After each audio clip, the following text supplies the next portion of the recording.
दोस्तों, आज की इस वीडियो में एक कबीरदास जी का दोहा है, उसको लेकर हम बात करेंगे।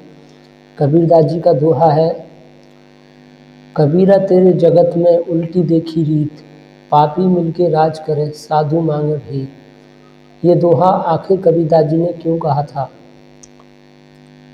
उस समय हकीकत में ही पापी लोग राज करते थे और आज भी कर रहे हैं, लेकिन अब ये सोशल मीडिया इंटरनेट है, उसकी वजह से अब थोड़ा थोड़ा कम होता जा रहा है।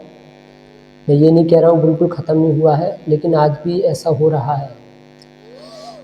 उन्होंने ये दोहा इसलिए कहा था क्योंकि उनका कहना यही था कि दुनिया पर राज जो है वो हमेशा इंसानियत लोगों का चलना चाहिए। उन्होंने इसलिए कहा था कि आगे आने वाली पीढ़ी इस चीज़ पे ध्यान दे। जीते जी कबीरदास जी उन पापियों का विनाश करना चाहते थे। वो चाहते थे कि इस दुनिया में ये पापी मिटने चाहिए और ये पापी नहीं रहने चाहिए, इनका राज नहीं चलना चाहिए। तो उन्होंने सोचा मेरे जीते जी अगर ये नहीं भी हो पाएगा तो आगे आने वाली पीढ़ी इस चीज़ पे ध्यान देगी और इन पापियों का विनाश होगा। अगर नहीं बाद में होगा और लोग धीरे धीरे जागेंगे, जागृत होंगे और देखेंगे कौन कौन पाखंड कर रहा है, कौन चालाकी से आगे बढ़ रहा है, कौन अंधविश्वास को फैला रहा है। तो जो हमारे ज्ञानी लोग थे, महान थे, उन्होंने कुछ न कुछ अपनी ऐसी बात लिख गए जो आगे आने वाली पीढ़ी, जब तक ये दुनिया रहेगी तब तक उनकी बातों को भुलाया नहीं जा सकता। उनकी बातें हमेशा अमर रहेंगी और इस बात पर लोगों का ध्यान जाए, लोगों की सोच जाए।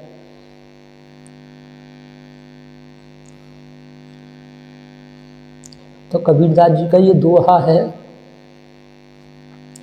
सालों सालों पुराना दोहा है, आज भी ये सिद्ध हो रहा है और ये बात उनकी बिल्कुल सही जा रही है। लेकिन धीरे धीरे ये सुधार होगा।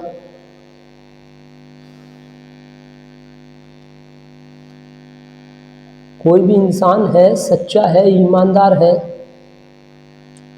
दुनिया की मदद करने वाला है, जिसके भाव बहुत अच्छे हैं, सबकी परवाह करने वाला, मेहनत करने वाला, वो इंसान भीख मांग रहा है और जो दो कौड़ी के इंसान हैं वो दुनिया पे राज कर रहे हैं, तो ऐसा किसको बुरा नहीं लगेगा? हर किसी को ये बुरा लगेगा देखकर, हर ज्ञानी इंसान को। तो कबीरदास जी ने हम सबका ध्यान इस ओर खींचने के लिए, ताकि आगे आने वाले समय में कोई भी मेरे जैसा निकल के आएगा, जिसकी सोच मेरे जैसी होगी, वो इस दोहे पे ध्यान देगा और वो कुछ बदलाव करेगा।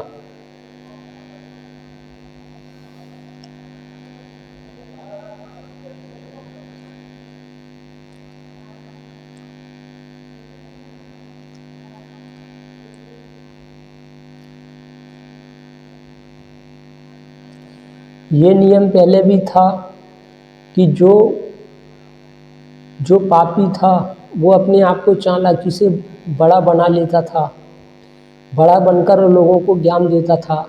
और ये भीड़ पहले भी जो है बड़े लोगों को सुनती थी और आज भी ये बड़े लोगों को सुनती है।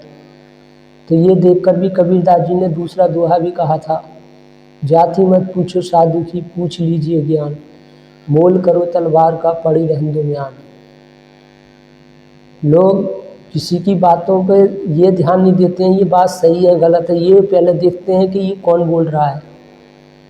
जाति पूछेंगे तुम्हारी जात कौन है, कौन सा धर्म है, चाहे वो बात कितनी लाखों की बोल रहा हो, ऐसी बात जिसकी कोई कीमत ना है। तो ये सब देखते हुए कबीरदास जी ने बहुत आगे तक की सोचकर दोहे कहे थे, जो आज हमारे आंसू निकल जाते हैं और हम एक गहरी सोच में पहुंच जाते हैं और कबीरदास जी के दोहा सुनकर बड़ा अजीब सा लगता है। और फिर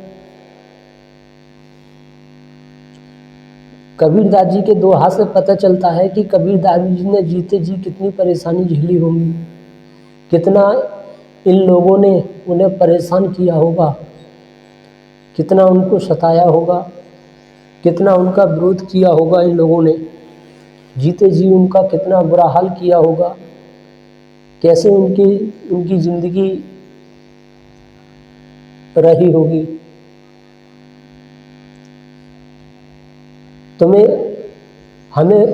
तुम्हें क्या लगता है कि जैसे जो आज जो लोग, ये दुनिया, ये भीड़ आज जिन महान लोगों को सम्मान दे रही है, क्या ये बचपन से ही उनको सम्मान देती आ रही है? नहीं, ये सम्मान तो उनके ना होने के बाद ये भीड़ उन्हें सम्मान दिखा रही है, वरना जीते जी तो उन लोगों का इस भीड़ ने जीना हराम कर दिया था।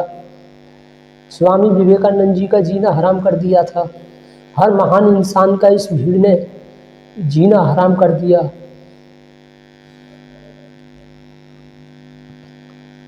अब वो नहीं रहे इस दुनिया में, तो अब जो है उनका सम्मान दिखा रहे हैं, आदर दिखा रहे हैं। वो भी अपने आप को बचाव के लिए